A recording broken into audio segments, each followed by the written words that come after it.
I'm Ray Boeville, and this is the Boeville and Newtown Railroad, or model railroad.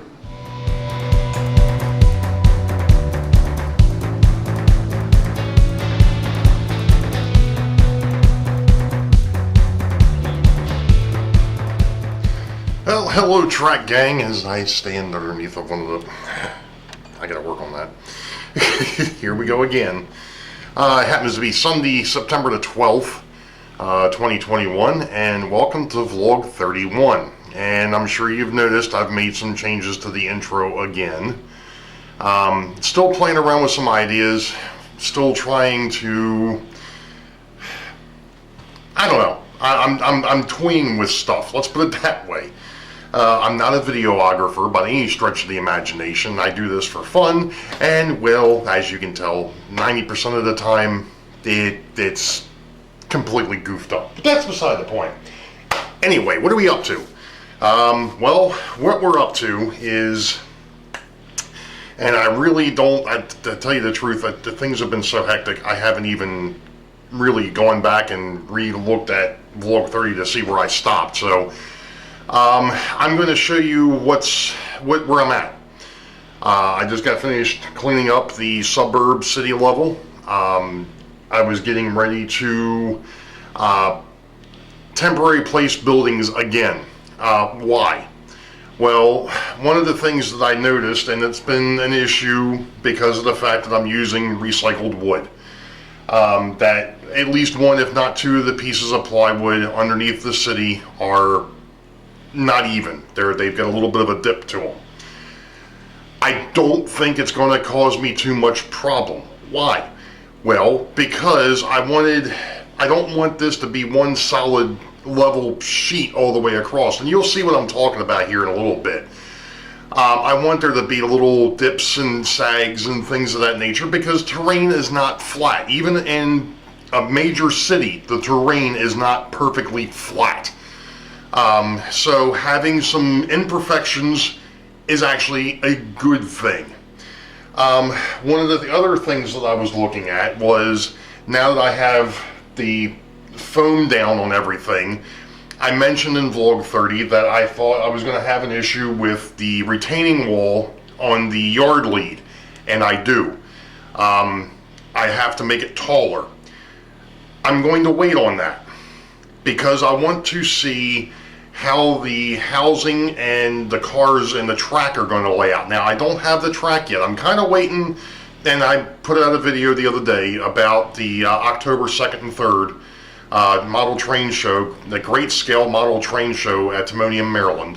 I plan on being there, if not one, both days.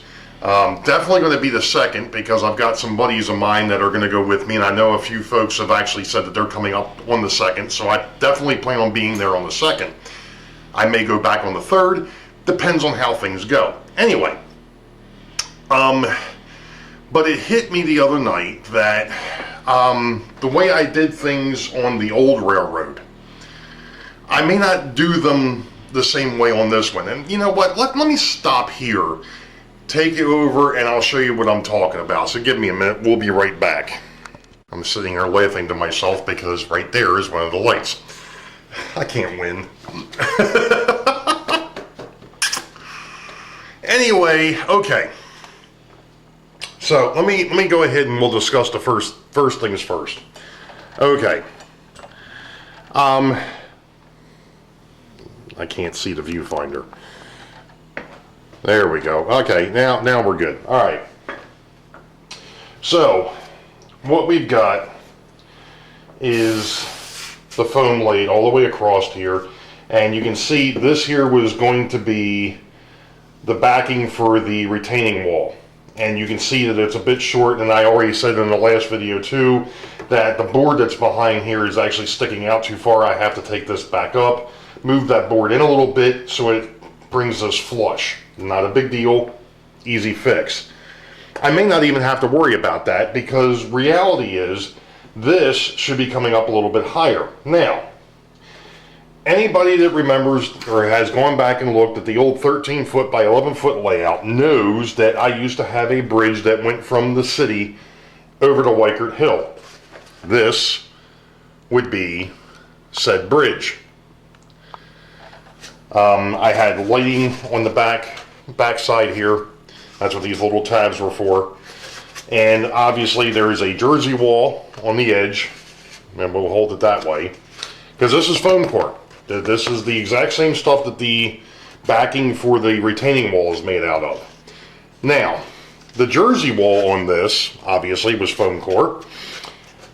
You can see what I did is I have the street here, the center line, and then I have sidewalk on either side.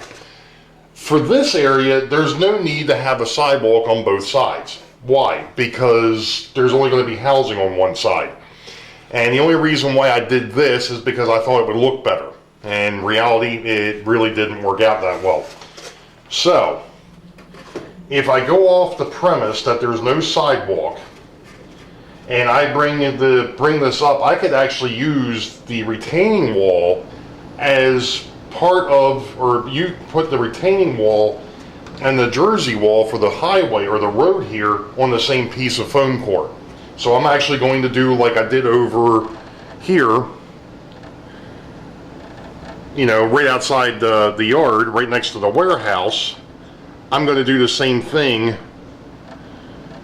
over here and bring the retaining wall up a little bit, but over here, and just like over there, it'll be the same thing. This last, I don't know what that is, maybe ½ inch, will be jersey wall. Now, the other thing that we have to remember here is the fact that there is going to be trolley line. There's going to be track down the middle of this. When I measured it the other night, with the houses to the sidewalk to the street with the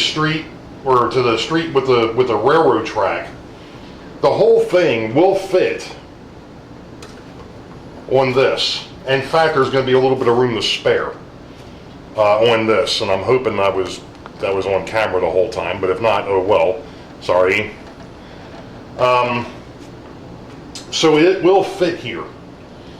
And then of course, once we get over past the yard here and the foam gets a little bit wider, I get a little bit more room to mess with it.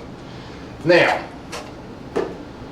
the next point of contention is when we get into the reservoir, dam, and spillway, which is not on camera, it's over here. Okay, moving on. Anyway, so the next point of contention is going to be here. What are you going to do here, Ray? Because you've got the reservoir, what will be a dam, the spillway, and then of course the water that'll come out from underneath. What I'm thinking of doing here is actually taking the road and bending it into the backdrop and having a bridge scene on the backdrop, and then have it come back over here and then have the tracks, because I don't want the tracks right on top of the dam. I kind of want the tracks, and you know what, let me go grab a piece of track and see if this makes more sense this way.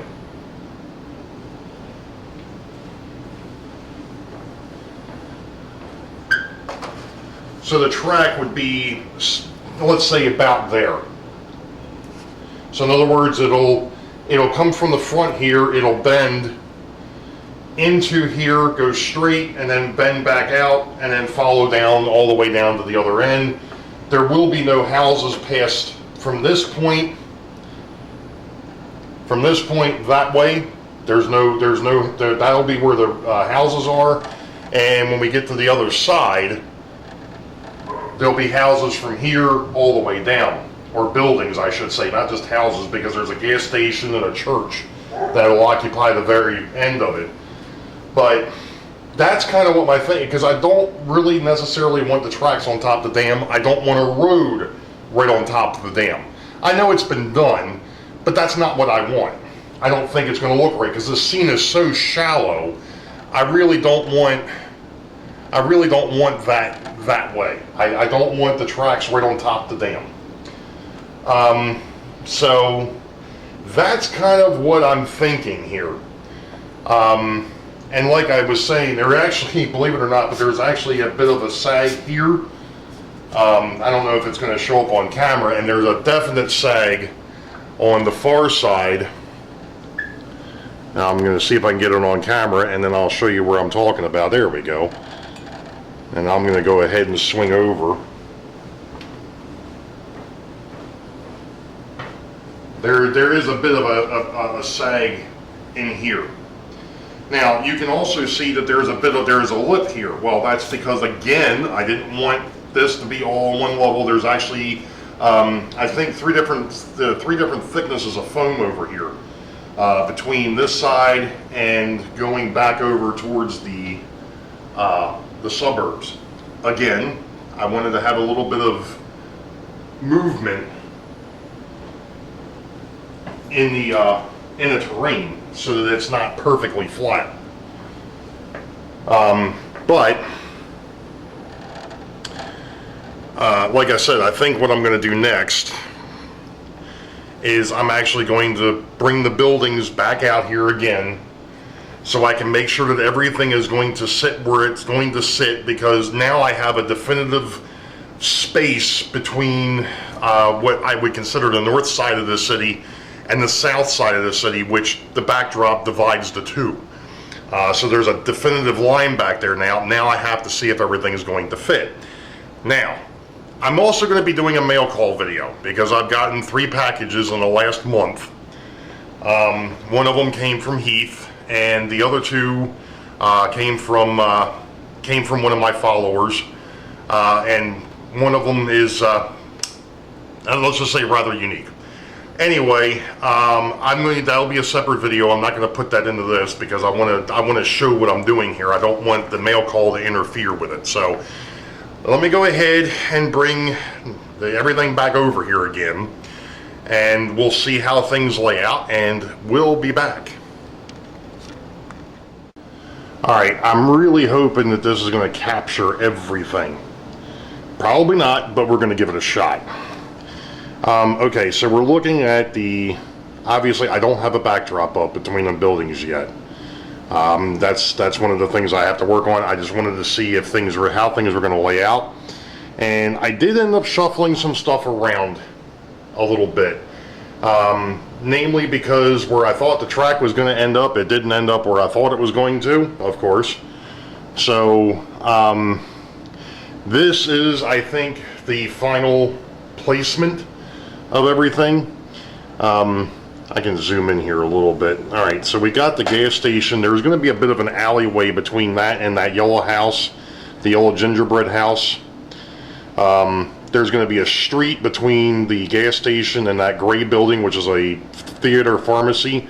And then I've got the post office, a Five and Dime, and a hardware store that are kind of attached to it. So there'll be like there'll be a parking lot behind there. The church and the school are sitting over there now.